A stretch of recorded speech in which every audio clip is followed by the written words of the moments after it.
Wow. Good morning.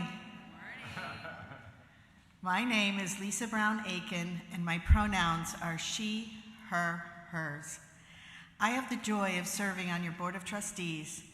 It is my pleasure to welcome you here this morning. If you are here for the first time, thank you for joining us. We look forward to getting to know you. We invite you to fill out one of the visitor forms that are in the pews. Everyone in the sanctuary today is welcome to join our in-person community time immediately following the service. As Unitarian Universalists, we hold up justice as one of our core values. We work to be diverse, multicultural, beloved communities where all thrive. We covenant to dismantle racism and all forms of systemic oppression. We support the use of inclusive, democratic processes to make decisions within our congregation and association and society at large. There will be a justice opportunity next Sunday afternoon, the 16th, with a site visit to AT&T, which is partnering and profiting from ICE activities. Please visit the table in Community Hour to find out more, or email resist@unitytemple.org. Sunday evening, November 23rd at 7 p.m., Unity Temple will be hosting the Community of Congregations Multi-Faith Thanksgiving service, where we join in gratitude with our neighbors. All are warmly invited to come and bring a friend. And this afternoon at 12:30, there's a Women's Harvest Brunch at our community center at 1019. Reverend Emily is going to introduce our guests this morning. Good morning, I'm Reverend Emily Gage. My pronouns are she and her. We are so lucky to have two guest speakers this morning. We have Keith Talley, who uses he, him pronouns. He's a system-impacted Muslim leader working at the crossroads of reentry, faith, and narrative justice. And he serves as a prison solidarity specialist with the Unitarian Universalist Prison Ministry of Illinois, Reentry Program Coordinator at Phalanx Family Services, and founder and CEO of Revolutionary Reentry Hub.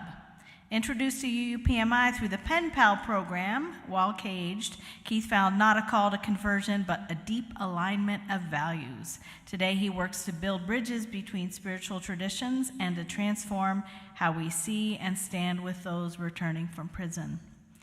We're also going to hear from the Reverend Allison Farnham, who uses she, her, aya pronouns. She's the director and minister of the UU Prison Ministry of Illinois and a lifelong Unitarian Universalist.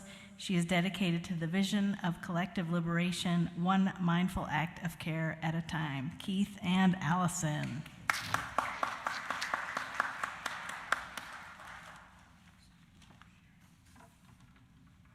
We are so glad that you are with us today. I invite those of you here in person to take a moment to greet each other. Greetings.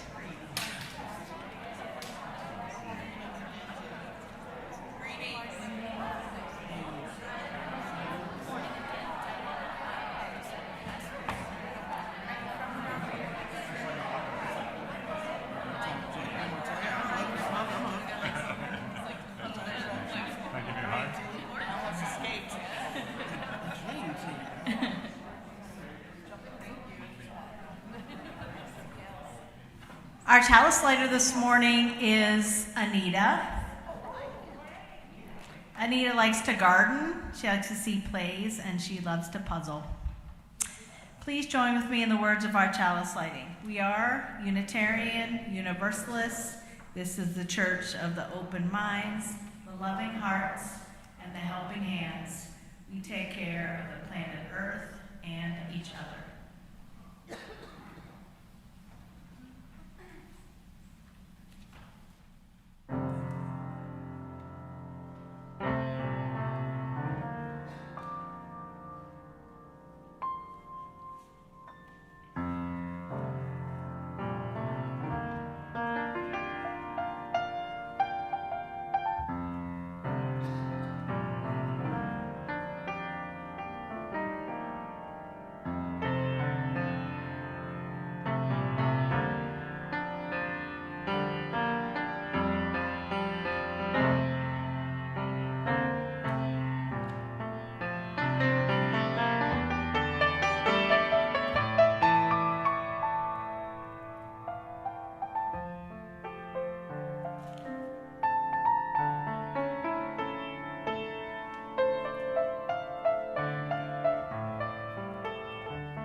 Good morning. My name is Jay Cohen. My pronouns are he, him. I'm the worship associate today.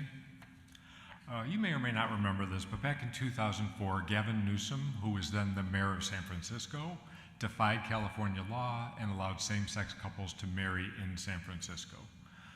As this went on for a couple of weeks, and then as expected, the then governor of San Francisco shut it all down, invalidated all those marriages, and worse yet, the media frenzy around this created a fierce backlash across the country. Laws and referendums and measures were being proposed in many, many states. I remember this time vividly as a gay man because the nation was sort of debating whether people like me deserved to live with dignity. The campaigns were brutal. They were filled with slurs and misinformation and lies and fears, and as you probably know, most of these measures passed, most of the laws were enacted, most of the constitutional amendments happened, and the message was sent that gay people are not worthy of human rights. Fast forward 20 years to 2024, and the machinery of fear was turned on again, this time on transgender people. Lies were spread about schools, about prisons, about healthcare, and once again, discrimination was written into law across the country. In our lifetimes, we've witnessed how humans are so prone to creating forms of discrimination, not just LGBTQ, but all the forms of discrimination. From learning all this, I've also seen how I sometimes perpetuate this through silence or through ignorance or by othering people that I don't understand. And I've come to believe that transformation really begins when we can acknowledge that we are all capable of harm and we are also capable of repair. Unitarian Universalists have many justice initiatives doing this work of repair. As you've heard, today's service is focused on our prison ministry. At the very heart of the restorative justice movement is the belief that while people can do terrible things, much harm can be repaired through accountability and transformation. Yet we live in a system that makes this almost impossible because incarcerated people are among the most dehumanized members of our society. This is not to minimize the need for accountability, but to remind us that the way we enforce consequences right now causes more harm rather than healing for all people impacted by the crimes. Many of us are blessed to grow beyond our mistakes rather than be defined by our worst moments or punished by false judgments. May we open our hearts to a better way of doing justice, one that makes restoration and healing possible. Whoever you are, wherever you are in the world, wherever you are in your life journey, you are welcome here. Come, let us worship together. Please rise as you are comfortable and join us in singing My Life Flows in Endless Song. The words will be on the screen, and it'll be number 108 in the Gray Hymnal. Yeah.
Good morning.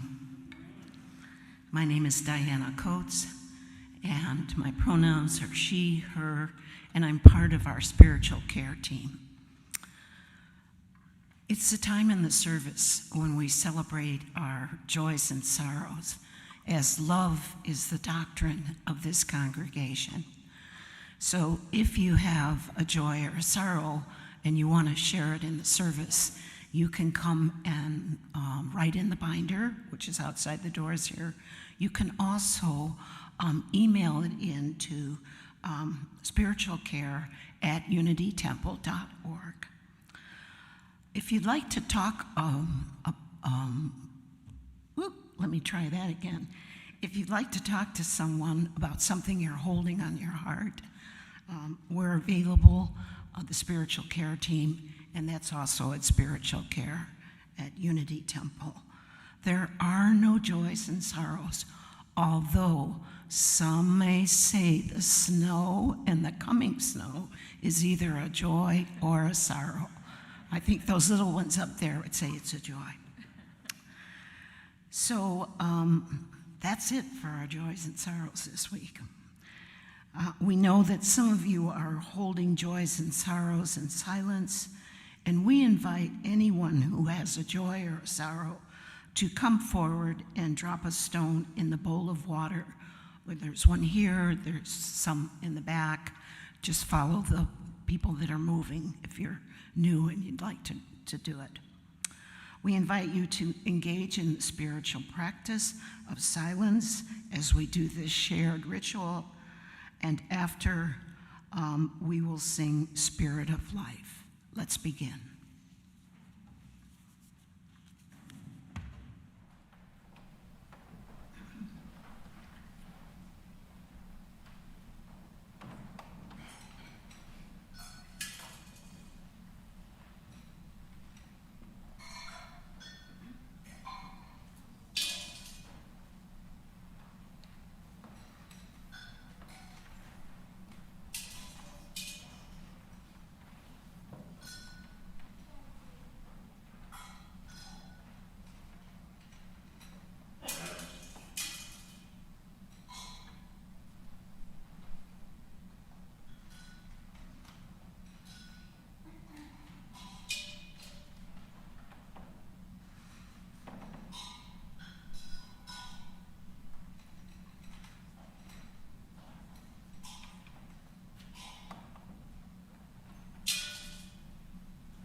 Friends, yesterday was a particularly difficult day in Oak Park as ice swarmed all over. And also, so many people rose up and resisted. And this is happening everywhere, all over this country, in all communities, in so many different places. And I offer these words from Odette Fulbright Fulson that I turn to again and again as a reminder. Did you rise this morning broken and hung over with weariness and pain and rage, tattered from waving too long in a brutal wind? Get up, child. Pull your bones upright. Gather your skin and muscle into a patch of sun. Draw breath deep into your lungs. You will need it, for another day calls to you. I know you ache. I know you wish the work were done, and you, with everyone you have ever loved, were on a distant shore, safe and unafraid. But remember this, tired as you are not alone. Here and here and here also there are others weeping and rising and gathering their courage. You belong to them and they to you, and together we will break through and bend the arc of justice all the way down into our lives. Amen. Blessed be.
If you are someone who likes to come close when you're listening to a story, I invite you to come and sit down on the floor near me. This story is called The Rooster Who Would Not Be Quiet. It's by Carmen Agradidi and Eugene Yelchin. Allison's going to help me out with this story. Once there was a village where the streets rang with song from morning till night. Dogs bayed, mothers crooned, engines hummed, fountains warbled, and everyone sang in the shower. Everyone and everything had a song to sing. This made the village of La Paz a very noisy place. It was hard to hear. It was hard to sleep. It was hard to think, and no one knew what to do. So they fired the mayor. Now they were a very noisy village without a mayor. So they held an election. Only Don Pepe promised peace and quiet. He won by a landslide. The next day, a very polite law appeared in the village square. No loud singing in public, por favor. Things were getting better already. But more laws soon followed. No loud singing at home, no loud singing, no singing. Basta, quiet already. Until finally, the noisy village of La Paz was silent as a tomb. Even the tea kettles were afraid to whistle. Some people left the village singing loudly. Others stayed behind and learned to hum. The rest were just grateful to have a good night's sleep, for crying out loud. 7 very quiet years passed. Then one evening, a saucy gallito and his family wandered into the village and roosted in a fragrant mango tree. When the little rooster awoke the next morning, he did what roosters were born to do. He sang. As his rotten luck would have it, the mango tree grew beneath the cranky mayor's window. Uh-oh. You there, groused Don Pepe. No singing, it's the law. Well, that's a silly law, said the merry gallito. Smell this sweet mango tree. How can I keep from singing? Humph. Then I'll chop down that stinky tree, huffed Don Pepe. Will you sing then? The plucky gallito shrugged. I may sing a less cheerful song, but I will sing. And he did. Still singing, snapped Don Pepe. You have no tree, remember? I have no tree, said the gallito, but I have my hens and chicks. How can I keep from singing? Will you sing if I throw you in a cage alone? Threatened Don Pepe. I may sing a lonelier song, said the stubborn gallito, but I will sing. And he did. Why are you singing now? Growled Don Pepe. You have no hen and chicks. No hen and chicks, the gallito sighed. But still, I have corn to eat. How can I keep from singing? And if you have no more corn, asked the mayor. I may sing a hungrier song, said the headstrong gallito, but I will sing. And he did. Aren't you hungry, you crazy bird? Wailed Don Pepe. Claro, of course, said the gallito, but if the sun can still shine despite this world's troubles, how can I keep from singing? And if you never see the sun again, snarled the mayor, and he ran for a blanket to cover the rooster's cage.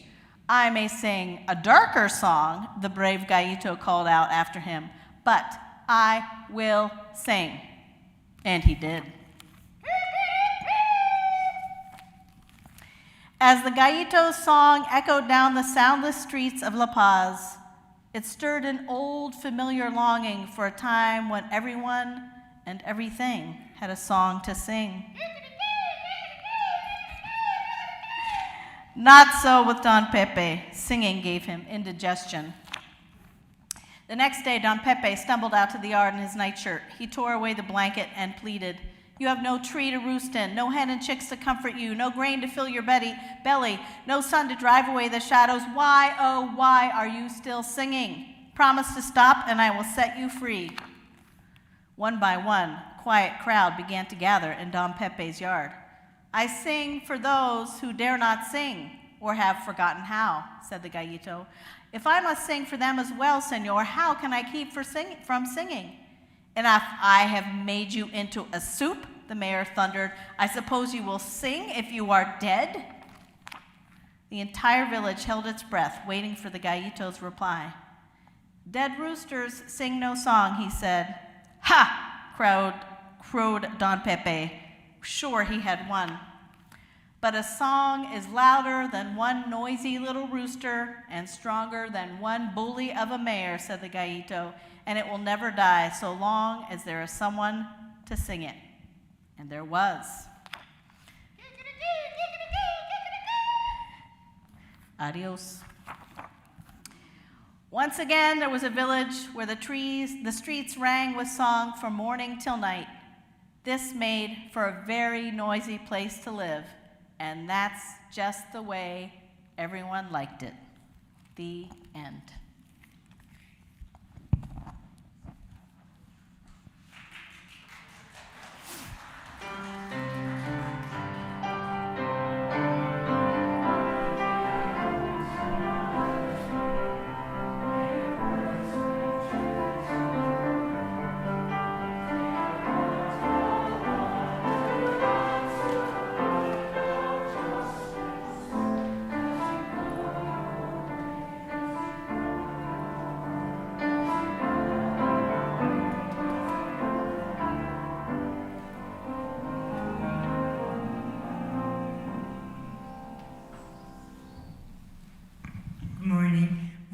Barbara Moline. My pronouns are she and her.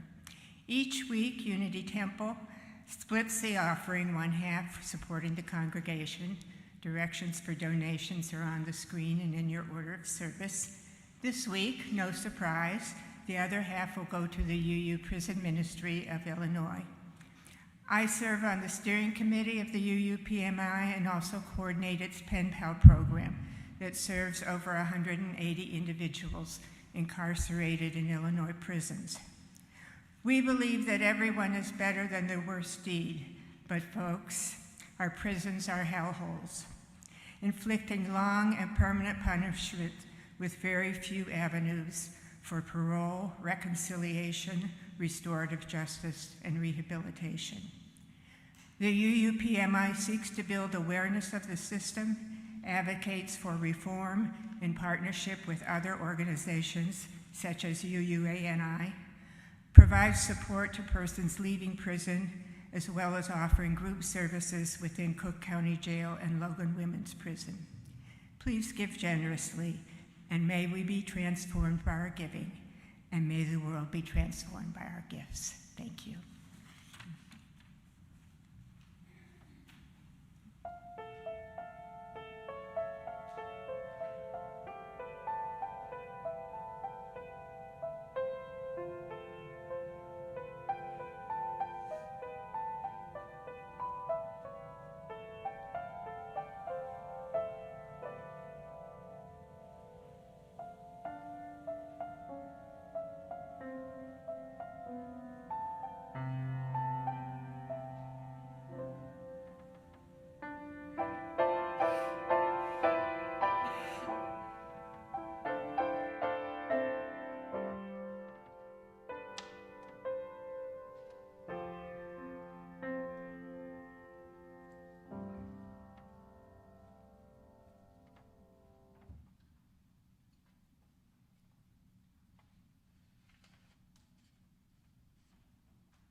Good morning.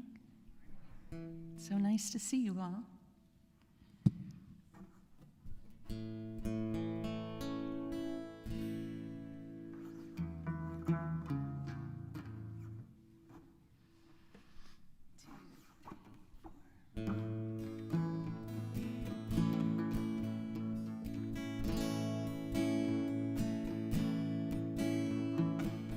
Will you sit with me?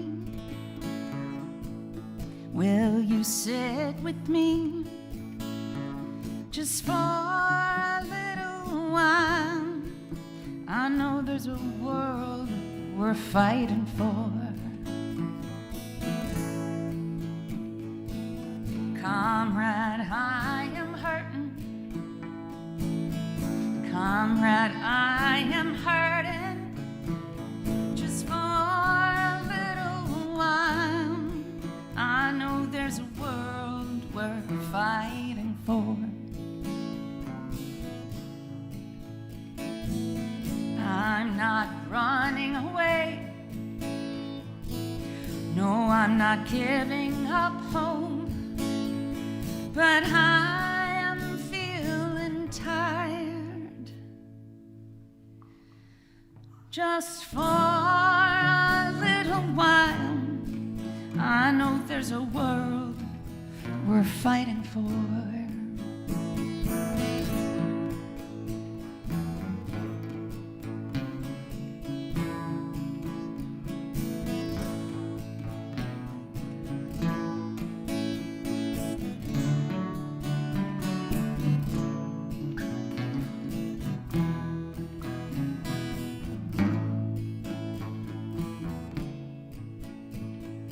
Comrade, hold my hand. Comrade, remind me. Just for a little while, I know there's a world we're fighting for. Comrade, hold my hand. Comrade, remind me. Just for a little while, I know there's a world we're waiting for. Just for a little while, I know there's a world we're fighting for.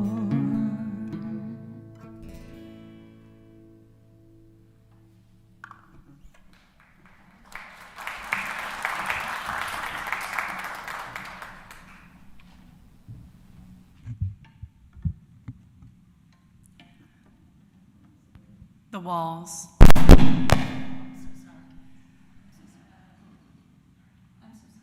It's okay.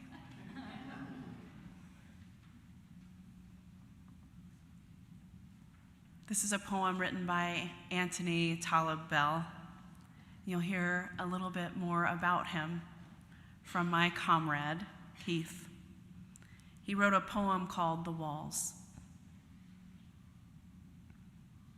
Have you ever punched a cement wall? It causes the bones in your hands to break.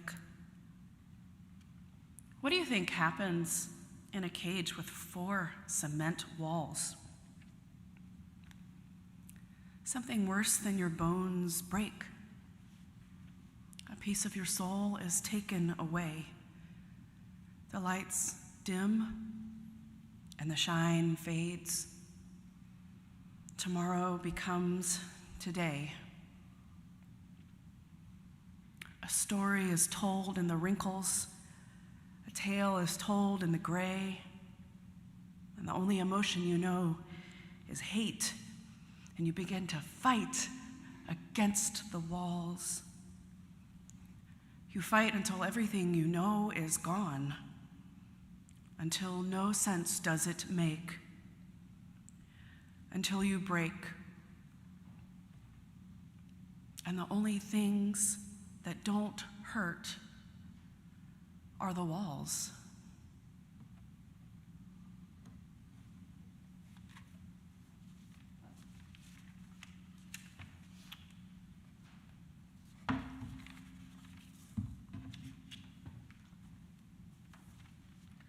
Good morning, family. All right. It's always a pleasure and frankly a privilege to speak in front of people in general, but more in particular Unitarians. And my experience with UUPMI literally saved my life. It saved me from a trajectory of harshness, of division, and intolerance. And so the injecting of those values in my life, I will forever be grateful. And it's just refreshing to have an opportunity to pour back into a life-giving well that I was able to drink from. So having said all that, I've been free almost 2 years, right? So a lot has changed, right, since the last time I was here. I done got myself hitched since last time. Yeah. That's different. That's different. And I'm about 15 pounds heavier for it. Yeah, so, and we also have some changes with the ministry as well. We have this exciting, everybody's excited about it actually, inside and out, new project called Literary Bridges Book Project, where we pair individuals from the outside with individuals from the inside. They share a book. They are provided guided prompts, and they engage in creating this bridge. Right? And then we meet once a month to kind of process some of those engagements. And then, the ultimate goal is at the end of the 6 months, because it's only a 6-month run, to take some of the wisdom that is extracted and amplify it,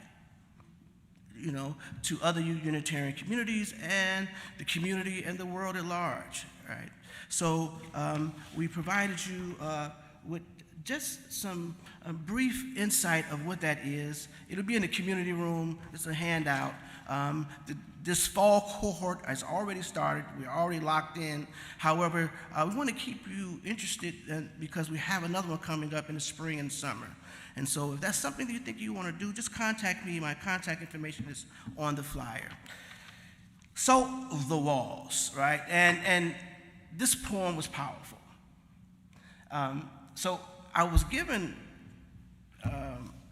a book by Reverend Allison, and I saw the name, Anthony Bell, and this is one of my Muslim brothers from when I was confined. All right, and I was really surprised to see him writing poetry because he has a real stoic personality, and he's real philosophical in his bent, you know what I mean? So, I was really surprised he wrote poetry. But this gripping, amazing poetry that's contained in his book, we really would like you not only to support him, but to enrich yourself. Right? It's not charity. We will share 2 pieces today. As you can see, they're really powerful. And we've also provided you with a flyer in the community room where you can get that on Amazon. But again, we're not here to hawk books, right? But it is definitely a value added. And Anthony Bell, we've walked the yard many of days, unraveling the mysteries of the universe. He's white. He's socially defined as white. And that you may ask, why do I say that? Well, in prison, most of the prisons are in rural areas. And so when someone white embraces Islam or becomes a Muslim, they are exposed to an entirely different level and intensity of persecution and discrimination.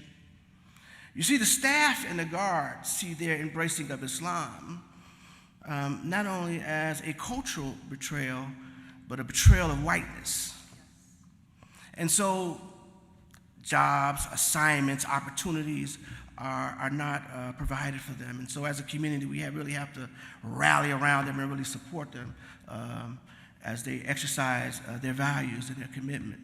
And it just reveals one of the ways which the carceral state polices identity and culture. that someone could be persecuted for their religion and identity. So let's get into this poem real quickly because I don't have much time. The poem, The Walls, it really caught me because it exposed how the human spirit loses its humanity when it is caged. This slow erosion of identity, of dignity, and connection. And if you listen closely to Talib's words, you will see a degree of resistance, right? This quiet, steady remembering that anybody that's confined has to do in order to survive, that you're capable of becoming. You're capable of love and loving, and that remembering that you're still human, which I find is the first step of freedom. Freedom isn't when the walls come down and the gates come open. Freedom is what we wrestle for within ourselves, even when the walls refuse to come down and the gates refuse to open. I've noticed another thing since I've been home, that the forces that seek to dehumanize us are the same on the inside than they are on the outside. They're just clothed in different names. Out here, it's fear, it's apathy, it's despair, it's division. And that's why what comes next is really important, this next poem that we want to share from Anthony. Because I will submit to you that freedom is less a political construct and more a spiritual practice. It's something that we have to keep steadily doing in our relationships, in our communities, and within our own selves. So, as we enjoy this next poem called Diamonds, I want to ask that you engage in this exercise with me. As the Reverend reads the poem, Reverend Emily, I would like you to close your eyes and visualize yourself sitting alone on a bed in a cell. Because oftentimes the only freedom you get is the freedom that you get when you go inside yourselves. And this is what this poem is all about. I want you to visualize sitting in a cell similar to Shawshank Redemption. You have the bars, it's cold, the cold penetrates your bones. Everything is hard. You feel a sense of powerless because you can't impact the lives of those you're responsible for and of those you love. I want you to put yourself there as we enjoy the next poem, The Walls. Thank you.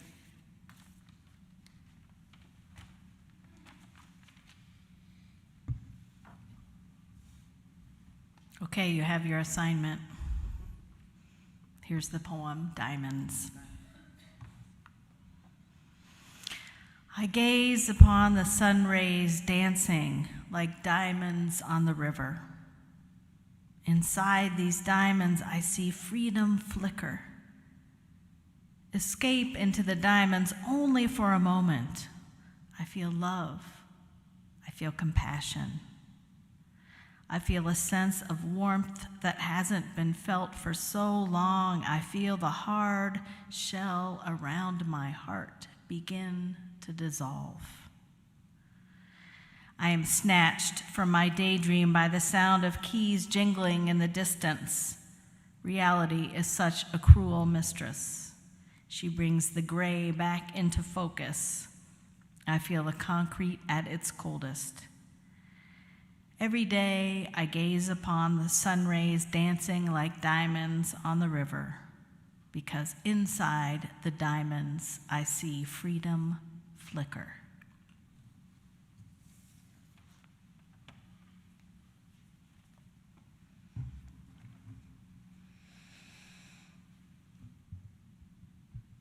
I want you to take a moment to think about a time when you have felt freedom flicker. How did it feel in your body, in your mind, in your heart? Were you with anyone?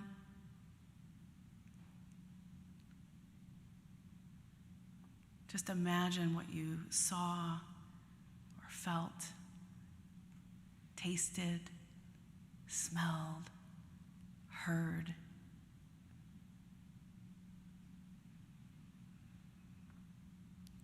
These glimpses of freedom can come in so many different ways. And as Keith reminds us, freedom can be something that is physical, the liberty of actually moving from one place to another. So often I've been reminded when I speak to friends who have recently gotten out from prison about the freedom involved and the joy of being able to get up, move from the living room to the kitchen of one's own accord, and go into the refrigerator and choose a beverage. Will it be milk, or will I take water from the tap? These physical aspects of freedom really make a huge difference, so I don't want to minimize them at all. But what Keith highlights also is the inside job that is freedom. And as Unitarian Universalists, we understand ourselves as interdependent, that my liberation is your liberation, is my liberation, is your liberation. And that our work is an ongoing process of getting free. And understanding our interconnectedness means looking at the places where freedom is being tamped and to show up in whatever ways we can and to sing out loud and bear witness to all the ways that our freedoms are being squashed. Now, I have something here that I've been carrying close to my heart. Do anybody know what this is? It's a whistle. Oh, do I hear I see other people with whistles around? Now, we won't blow them because at this point, whistles are triggering. And the reason I say that is because we have been in situations where we are hearing whistles being blown almost constantly in our communities. And that there are neighborhoods who now are feeling mixed feelings about whistles when they're being blown. Because it means most likely that ICE agents are there taking people away, disappearing people from their families and their loved ones. At the same time, the whistles mean that there are people there bearing witness and whistleblowing that none of this is okay, and none of it is normal and will ever be normalized. I wanted to highlight something about the whistle. Other people in other decades have been blowing whistles for a very long time. And that the work that we do in prison ministry, work for collective liberation, is part of a long line of whistleblowers, of people who have been from communities for centuries, from whom have had their neighbors and friends extracted and disappeared and caged in brutal conditions. Beloveds, none of what is happening now is happening in a vacuum. It has been happening in the United States for a very long time. And the process of criminalizing behaviors that are often associated with people who are without wealth has been happening for decades, if not centuries, in this country. And in no way does my naming that minimize the impact of the suffering that is happening now. But instead, it reminds me of the power of organizing and how it is coming into play in this moment. Organizing and trainings that have been happening for decades in impacted communities. So when I attended my rapid response training, I was told about the lineage of where that training came from. It came from our friends in Pilsen and our friends in Rogers Park who have been keeping an eye on La Migra, but also from Cop Watch, people who have been keeping an eye on how the state brutalizes communities and disappears them, and has been doing it for a very long time. So there is a lot of power in this whistle, and we have a lot of wonderful organizers and activists to thank for it. Another thing I want to mention about whistles is that in order to blow a whistle, what do you have to do before you blow a whistle? Beloveds, this is the reminder that in between all the whistleblowing, please do not forget to take a breath. That we are worthy in all of our activity and organizing and all the ways that we are bearing witness to our love for freedom and liberation, that each and every one of us deserve rest. We deserve renewal. We deserve moments of reflection and resting in community and caring for one another. This is how we keep ourselves safe, and this is how we keep ourselves on the path to freedom. I really hope you will take those words to heart. And don't forget your whistles. Blessed be. Amen.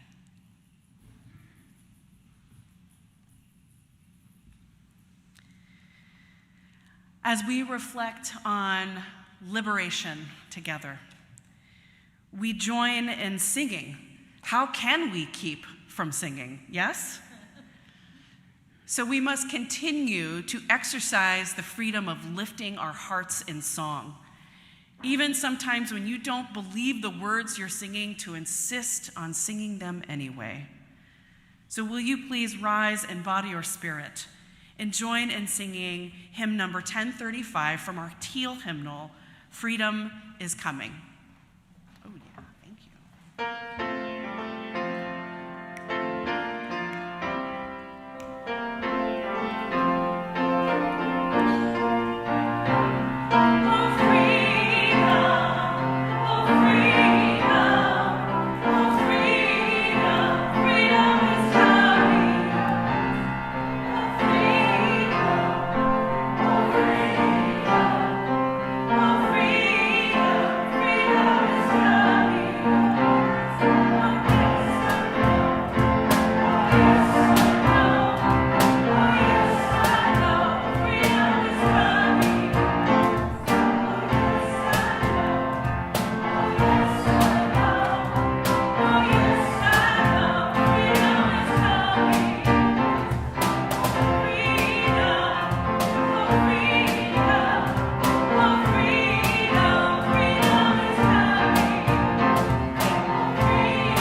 Beloveds, we close with words from the great poet, Wendell Berry.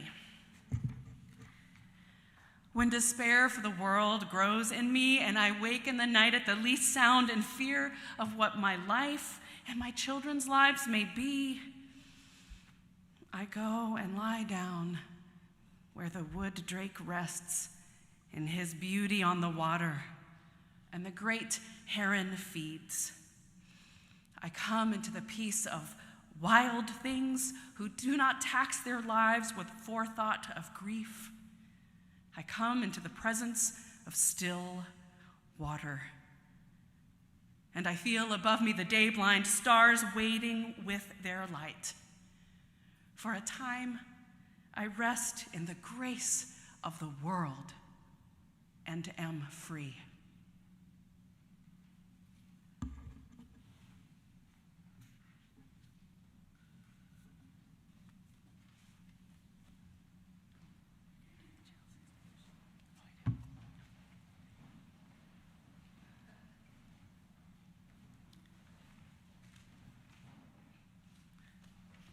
We are supposed to also close with the chalice extinguishing while our musicians prepare. Please join me in the words printed in your order of service as well as projected above. Carry the flame of peace and love until we meet again. Thank you, Marty.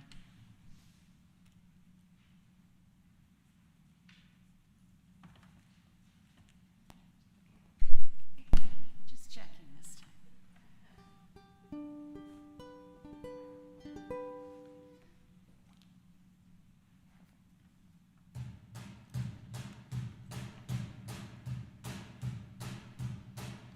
Sometimes I wonder if I should be medicated,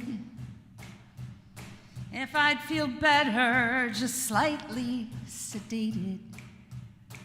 The feeling comes so fast and I cannot control it. I'm on fire, but I'm trying not to show it. As it picks me up, puts me down, picks me up, puts me down, picks me up, puts me down. 100 times a day, picks me up, puts me down, picks me up, puts me down, picks me up, puts me down. I'm always running from something, I push it back, but it keeps on coming. And being clever never got me very far. 'Cause it's all in my head. You're too sensitive, they said. I said, okay, let's talk about it when you take me to the hospital.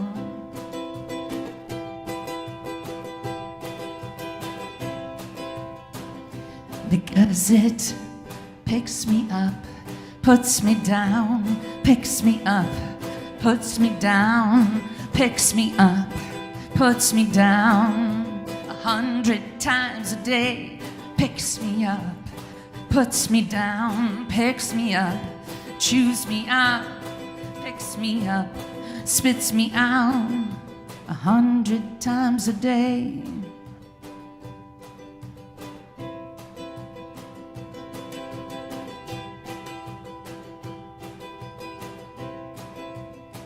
But I hear music, I feel the beat. And for a moment, when I'm dancing, I'm free. I am free. Oh, I hear the music, I feel the beat. And for a moment when I'm dancing, I am free. I am free. Is this how it is? Is this how it's always been? To exist in the face of suffering and death and somehow still keep singing. Oh, like Christ up on the cross, who died for us, who died for what? Oh, don't you want to call it off?